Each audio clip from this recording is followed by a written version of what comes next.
తెలంగాణ రాష్ట్ర ఏర్పాటుని అవహేళన చేసి కాంగ్రెస్ పార్టీ పార్లమెంటు తలుపులు మూసి నిర్బంధించి తెలంగాణ బిల్లు ఆమోదించి రాష్ట్రాన్ని ఏర్పాటు చేసిండ్రు. తల్లిని చంపి పిల్లను బ్రతికించిండ్రు అని మోడీ గారు మాట్లాడినరు. అంటే తెలంగాణ రాష్ట్ర ఏర్పాటు ప్రక్రియనే అవహేళన చేసి చట్టసభలలో మాట్లాడి రాజ్యసభలో లోక్సభలో తెలంగాణను అవమానించిన మోడీ గారికి తెలంగాణ రాష్ట్రం గురించి మాట్లాడడానికి, తెలంగాణ అనే పదం పలకడానికి కూడా వారికి అర్హత లేదు. ఓట్లు అడగడం చాలా దూరం.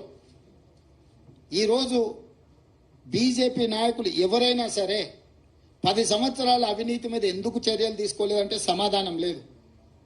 ఈ లిక్కర్ కేసు కూడా ఢిల్లీలో నమోదైన కేసు, ఢిల్లీ ప్రభుత్వానికి వ్యతిరేకంగా నమోదైన కేసు. చాలా మందిలో కల్వకుంట్ల కవిత గారు ఒకరు. కానీ తెలంగాణ రాష్ట్ర ప్రభుత్వం 10 సంవత్సరాల నుంచి పాల్పడ్డ అవినీతి మీద ఒక్క కేసు అయినా ఎందుకు నమోదు చేయలేదు? బీజేపీ నాయకులు ఈరోజు సమాధానం చెప్పగలరా?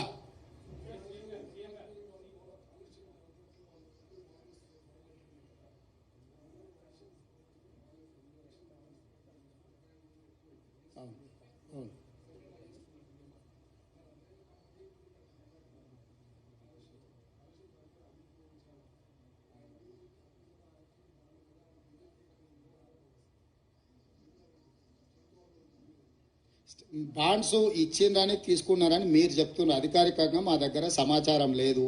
వాళ్ళ బాండ్స్ అదే కంపెనీ చాలా పేపర్లకు కూడా ఫుల్ పేజ్ ప్రకటనలు ఇచ్చిండ్రు. అది కూడా లంచంలో భాగమని కొన్ని ఆరోపణలు ఉన్నాయి. మీరేమి రాయొద్దు, వార్తలు రాయొద్దు, మీకు వ్యాపార ప్రకటనలు ఇస్తాం, ఆ రూపంలో మీకు కూడా కొంత వాటాలు పంచుతామని ఆ సంస్థ ఇట్లా చేసిందని కొంతమంది సివిల్ సొసైటీ వాళ్ళు వచ్చి మాకు ఫిర్యాదులు చేస్తుండ్రు. ఈరోజు కాళేశ్వరంకి సంబంధించి జ్యుడిషియల్ ఎంక్వైరీ చేసినాం, 2 జడ్జిలను అపాయింట్ చేసినాం. ఒకటి విద్యుత్తు, 2 సాగునీటి. అదేవిధంగా ఎన్డీఎస్ఏ కూడా కంప్లీట్గా అథారిటీ ఇచ్చినాం. సాంకేతిక పరమైన నిర్వహణలో, నిర్మాణంలో జరిగిన లోపాల మీద నివేదిక రావాలని. ఆ నివేదికలు వచ్చిన తర్వాత ప్రభుత్వం తదుపరి చర్యలు తీసుకుంటుంది.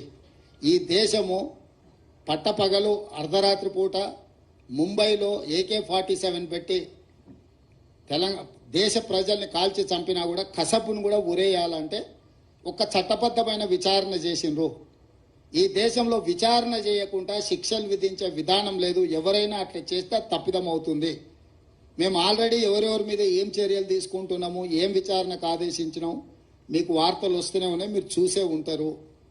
ఏదైనా కాంగ్రెస్ పార్టీ మా ప్రభుత్వం కక్షా సాధింపు చర్యలకు పాల్పడదు. అదే సమయంలో అక్రమాలకు పాల్పడిన వాళ్ళని ఎవరిని మినహాయింపు ఇవ్వదు. చట్ట పరిధిలో విచారణ చేసి చర్యలు తీసుకుంటాము.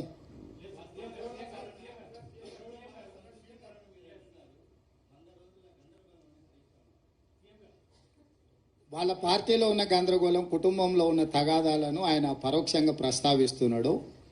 ఆయన పాపం జాలి పడాల్సిన సందర్భం. నిన్న అక్కడికి వెళ్ళిండు, చేతులు కట్టుకొని నించున్నాడు. ఇవాళ ఇట్లయింది, రేపు ఎట్లయితుందో అని.